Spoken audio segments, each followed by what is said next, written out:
Greetings, urban farmers, gardeners, and healthy food visionaries. Farmer Greg here, and welcome to the 570th episode of the Urban Farm Podcast, where every day we work together to educate and inspire you to become part of your food revolution.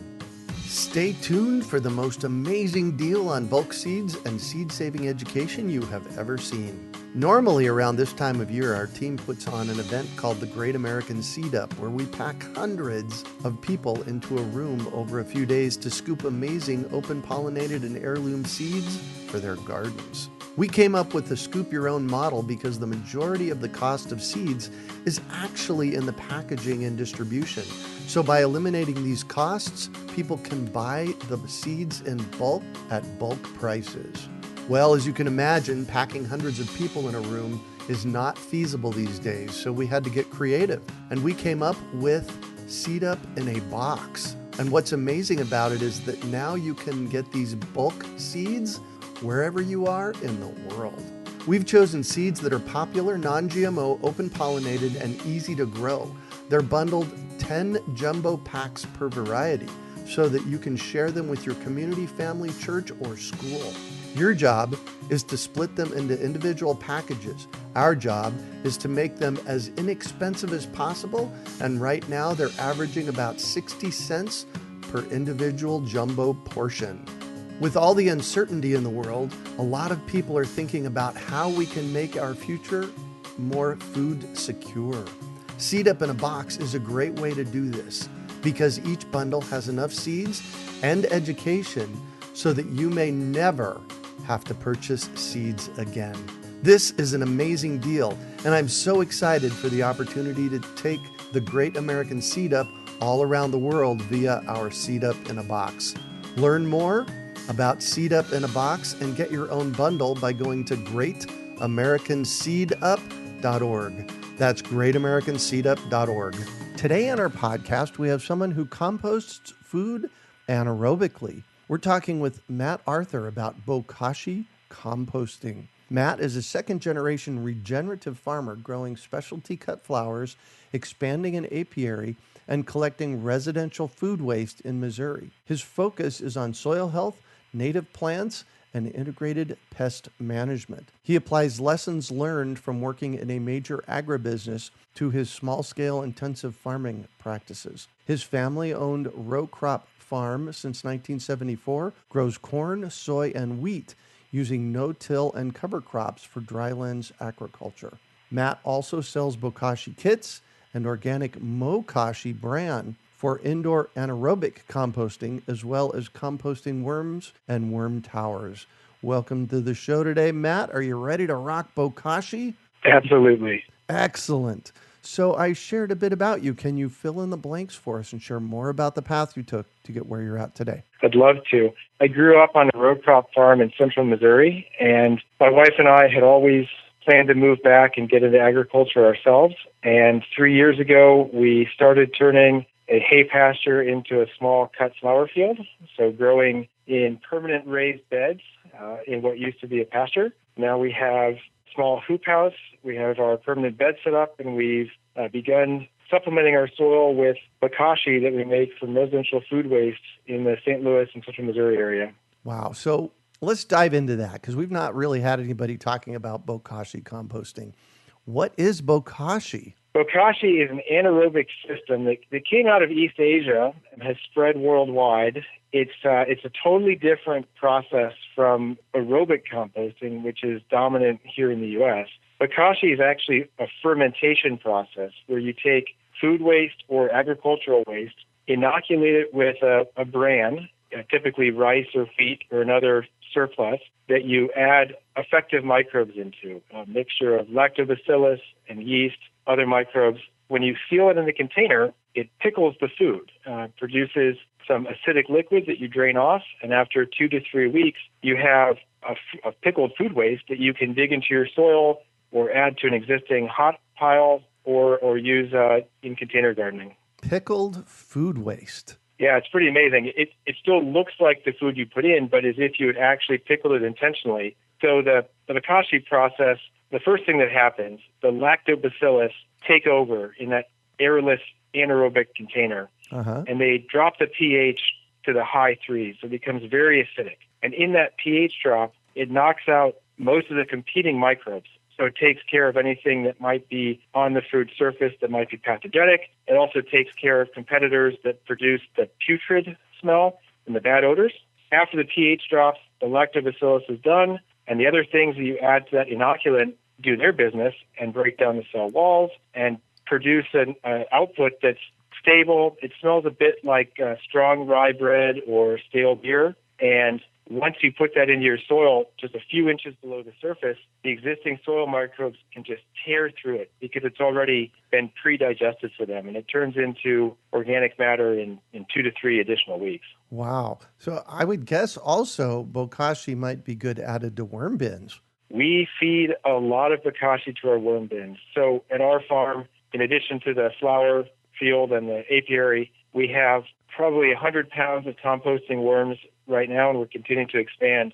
So when we take food waste, we make Bokashi in large containers, and a portion of that is fed directly to the worms, and the rest we make hot aerobic compost with because we find that's also a really useful product. Yeah. And so what is anaerobic? It's a term that we've batted around several times already.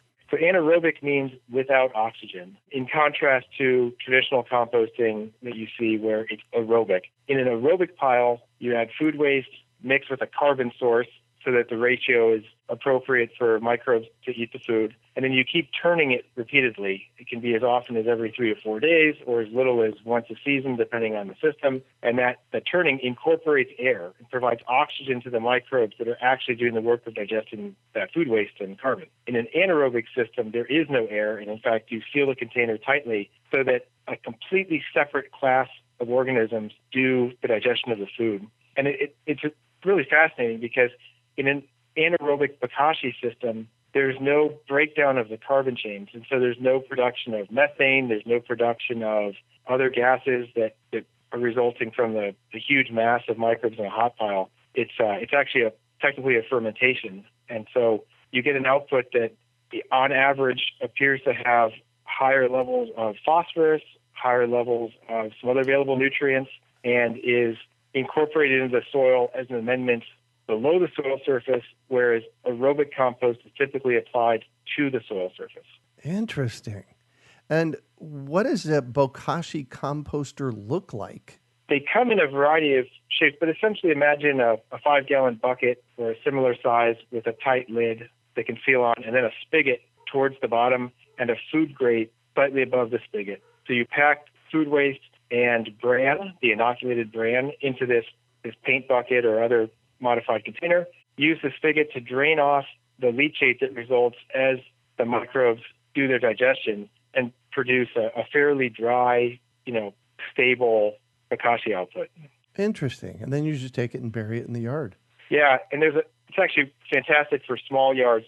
One of the big complaints that we have from our customers is that they don't have space in an urban area to do hot piles. You need about a cubic yard of food waste to heat up to temperature. Ideally, a hot compost pile will reach 135, 140 degrees for at least 3 to 4 days.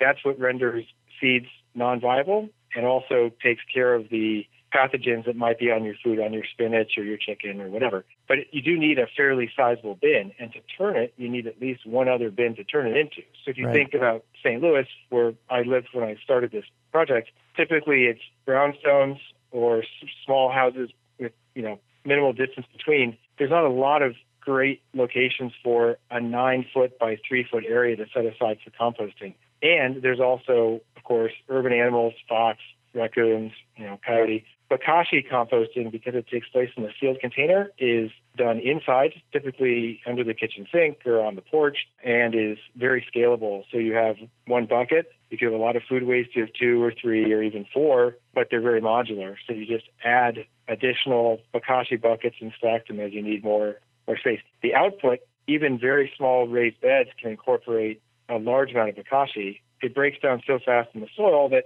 let's say you have a 4x8 bed.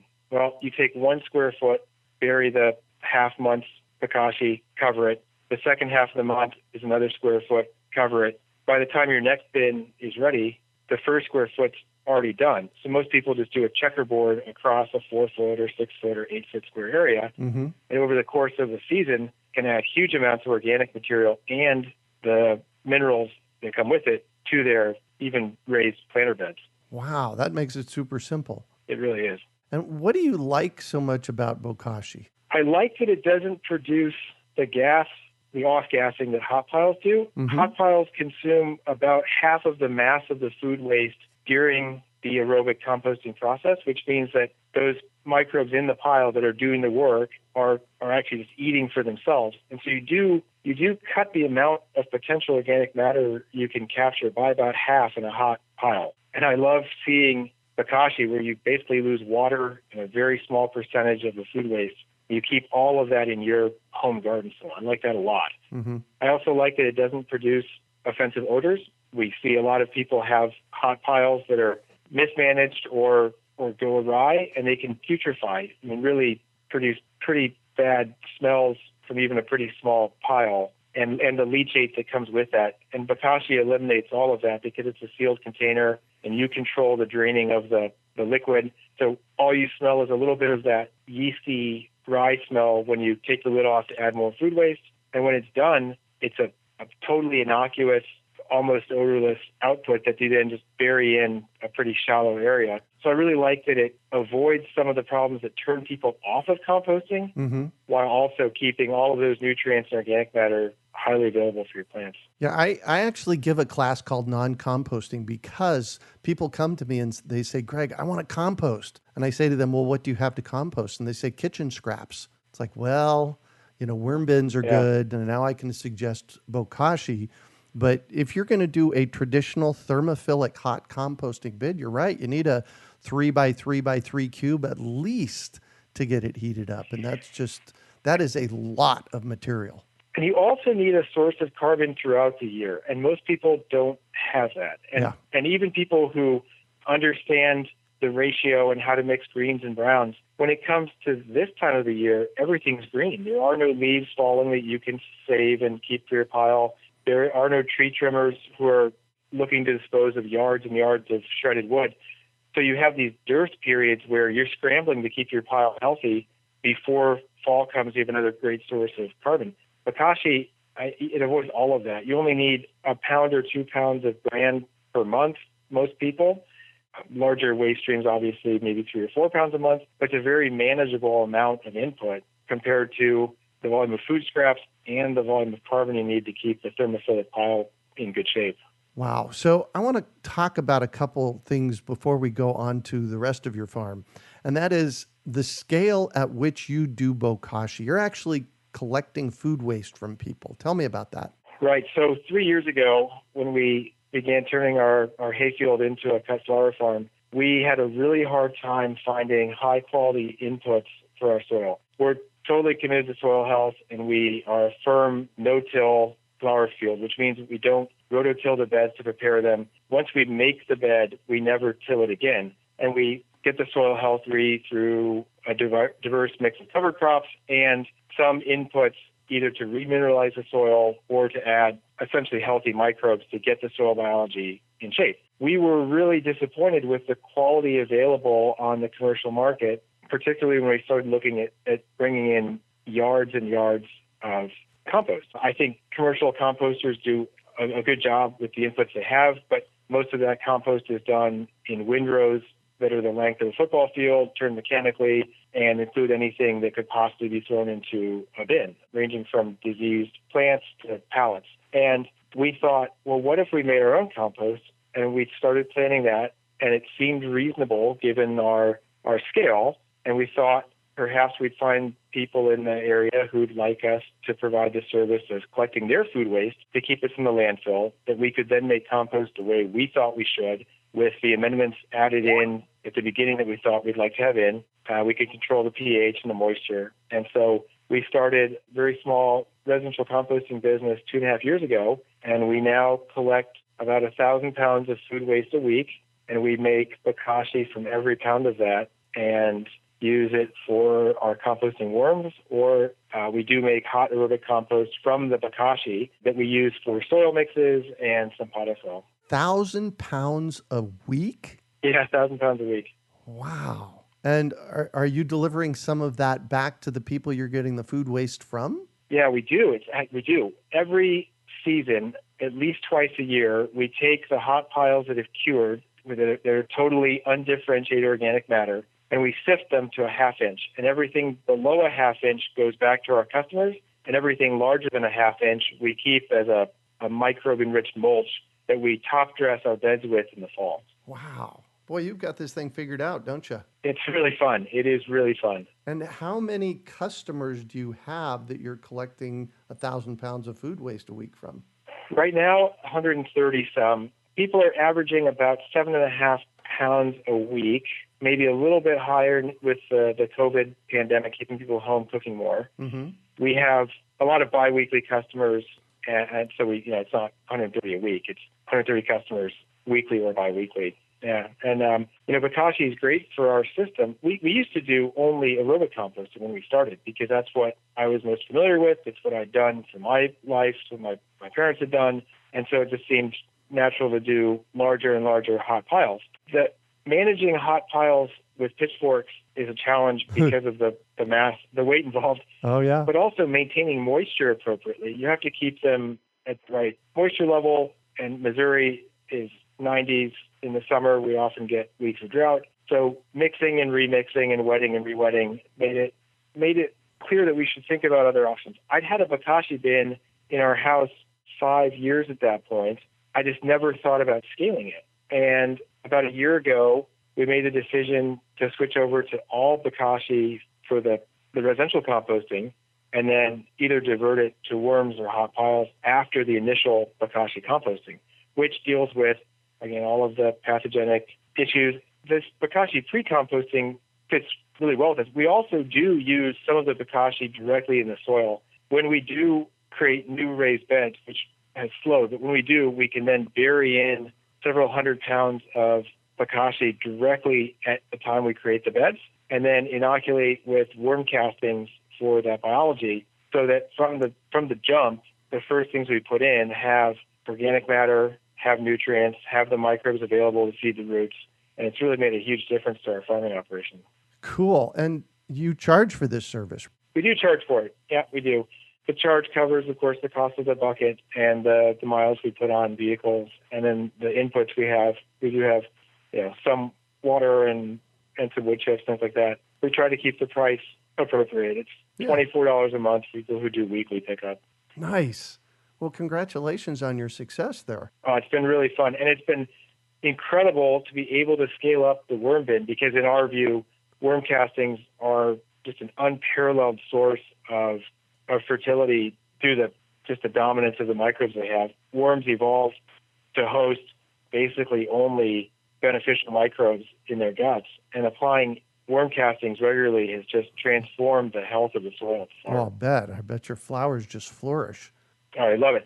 We'd really like people at home to think about having a Bokashi bin and a worm bin in their house so that they can, one, keep their food waste at home and not need a service, and two, get pure organic matter and also a steady source of those castings for houseplants, container plants, vegetable garden. So I think at a small scale, it's probably the most effective way to provide healthy soils to your garden is to have a Bokashi bin and then a worm bin right next to it. Mm-hmm. But it also works at a fairly large scale for us.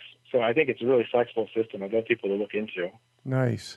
And so you mentioned people doing this at home. You sell a kit. Tell me about the kit. We do. And how do people get started? Yeah, we sell. The key is that the container has to be sealed. That one's easy. It has to have a spigot that doesn't leak to allow people to drain out the leachate. When that lactobacillus goes to work, it produces a decent volume of liquid from the material you're composting as it breaks down the cell wall and lets that stuff degrade. So you need to be able to drain that out so that the liquid in the bin doesn't prevent the lactobacillus from working its way all the way to the bottom. And we found it was very hard to make that ourselves. We did try several prototypes with spigots you can get from a hardware store and different commercially available buckets. And we eventually had a manufacturer contract make buckets for us. They have a standard spigot, our logo, a lid with instructions, and a handle. So You can buy 1 or 2 or 4 and just keep scaling. We also sell bran. We make MO-kashi Bokashi bran from an organic wheat mill just across the river in Illinois that we inoculate ourselves at our farm with effective microbes, and we sell that by the pound also so that people can use totally organic inputs if they'd like and maintain some confidence in the level of their soil amendment. So I order a bucket from you, and it's ready to go when it gets here, right? Yeah, we ship a bucket with bran and instructions and a little cup to use with the spigot and a little pusher to keep the food waste really tight in the bucket, and you can start putting food in it 5 minutes after you open the box. Wow. And where do we find those at? You can go to our website. It's blhfarm.com and look on our shop. And I think you can also find us on Google. It's really exciting for us because we feel like as farmers, we can directly impact the land that we're working. That's where we can have the greatest impact. But it's been really neat to be able to ship these across the country. I shipped one to Washington State yesterday to think about people that I've never met, that'll never buy our flowers, that we can't serve as a weekly customer, being able to keep their food waste at home using Bokashi with our bin. It's really neat. Yeah. And how much food waste can I put in a 5-gallon bucket? So this bin, about 24 pounds on average is what you can pack in.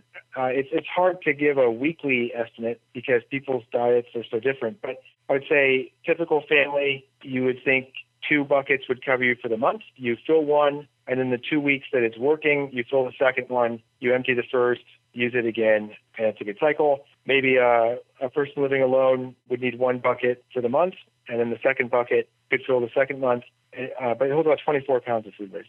Wow. How cool is that? And what kind of obstacles might a beginner run into? So I get this, it arrives on my doorstep. What's the process and what obstacles am I going to run into? I will say that Bokashi composting is much, much harder to do wrong than aerobic composting. Right? And it really is. The number one issue I see is people leaving that lid cracked. They say, well, it's mainly sealed. I'll just keep it just loosely on top so I can just scrape a plate in without even having to lift it up. It's an anaerobic system. It really has to be closed if you're not putting food into it. So if you leave it open to the air, it'll do what food waste would do if you left it on your countertop. If you keep it closed, it's pretty hard to mess up. Nice. Anything else you want to cover about Bokashi? There's not a lot on the internet about Bokashi because it's just not a widespread practice in the U.S. Uh-huh. In other parts of the world, it is the dominant form of composting. And if you look at Japan, Korea, Australia, large-scale farms are using modified Bokashi to compost huge volumes of agricultural residue and enormous volumes of residential food scraps. So Tokyo is a prime example. Most apartment buildings have central Bokashi collection areas where each apartment produces finished Bokashi and adds it to a central bin at their schedule. And I think if you were in Japan looking on Japanese internet, you'd find a wealth of resources. Wow. As an American looking online, I think it feels intimidating because so much of our composting history is about aerobic backyard tumblers, backyard bins. And I think people are hesitant to embrace Bokashi because there's not as much online as there is for a hot pile. So I'd encourage people, just try it. Check it out. It's a totally different approach, absolutely, but it's really neat. And it lets you keep it in your house, where you can see it working and use it in your garden in a direct way. It's really neat. So the bucket that I buy from you, it comes with everything I need. It comes with instructions to get you up and running. Yeah, and the instructions are really simple. You sprinkle the bran, which is what holds the microbes to get it started. You add food waste, you sprinkle bran, add food waste, sprinkle bran, repeat until the container is full. Then you close that lid. Every 2 or 3 days, just drain out the liquid and then wait 3 weeks and you're done. Now that liquid that's coming out of it, is it full of microorganisms? No, not at first. It's initially very acidic because the first stage of this is dominated by lactobacillus, which are acid-producing bacteria. Mm-hmm. So the initial few times you turn that spigot, it'll be an acid liquid that's mainly it's not super useful to you. Later on, you do get some lipids and some minerals coming out. There's a pretty healthy debate now in the Bokashi community about how to best use that. I'd say the consensus right now is dilute it a little bit to take care of the acid, spread it on your lawn, or pour it down the drain and just focus on using the food waste, the solid food waste at the end. Excellent. And we haven't touched on this at all, but you do cut flowers as well. And that's actually something that's becoming a fairly big business, locally grown organic cut flowers. Yeah, I'm really excited about that. I mean, the beauty of cut flowers is apparent. What people don't understand is that what you see in the supermarket or in florists is really what can be shipped in, because the industry has moved to growing in Ecuador, Colombia, Holland, East Africa. And there's some amazing flower producers, just unbelievable producers that are providing flowers at scale. You can get 24 roses for $14 at Valentine's Day. But the selection you get is constrained by the requirement to be shippable. So it's so neat to see these locally grown flowers come on the market, because our farm, the thousands of other farms around the country, can grow things that are either too tender to be shipped or have to be fully open at the time you cut them, like a dahlia or gladiola, some of the other really beautiful heirloom romantic flowers, or they need an environment that just can't be replicated on a 100-acre greenhouse, huge scale. I think it's an incredible movement. I love it. We're members of the American Slow Flowers organization and American Grown Flowers, and I think it's a really cool crop. Nice. So I'm going to shift on you, and I'd like for you to talk about a time you failed, how you overcame that failure, and what you might have learned from it. Well, I'll talk about the Bokashi failure. Yeah, this is one that I still think about a lot. When we first went to larger scale Bokashi production, we spent a long time trying to find a source of organic bran we could use. We eventually found a mill in Illinois that was selling organic wheat bran, and we got a 1,000-pound tote bag, drove out, put it in the trailer, came back, ran into an enormous thunderstorm, got back to the warehouse. Yeah, just terrible. One of these Midwestern storms that comes up and it just you can't see ahead of you and you're driving with this trailer. Get back, unload it, and then came back 2 days later to make 300 pounds of Bokashi bran. Opened that sling bag, which is made of a synthetic cloth, and found that in that 2 days, green mold had completely taken over that bag of bran. Oh, man. Yeah, I mean, it's a growth medium. It's pure carbon. It's essentially sterile. It's just been milled, and it's just ready to be used by microbes for their own purposes. And we'd given them perfect conditions to grow, and whatever mold had floated through Missouri after that storm found this wonderful host and just took it over. And our eyes were wide and our jaws dropped, and we were just shocked. So we learned a really valuable lesson. Once it's milled, it's got to be colonized by something, and we have to make sure it's colonized by the microorganisms that we'd like to encourage, and not chance, molds and funguses in the air. So did you end up composting it, throwing it away? Yeah, we ended up using it as a carbon source for a hot pile. Bran's tough to compost because it can mat up and clump, and so we ended up adding it gradually to piles over months, actually.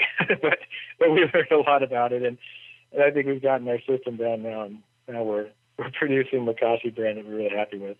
And what do you consider your biggest success? The biggest success I think of when I first overwintered snapdragons, and then in May had 4-foot stems of beautiful pink flowers. It really felt like I'd become a flower farmer.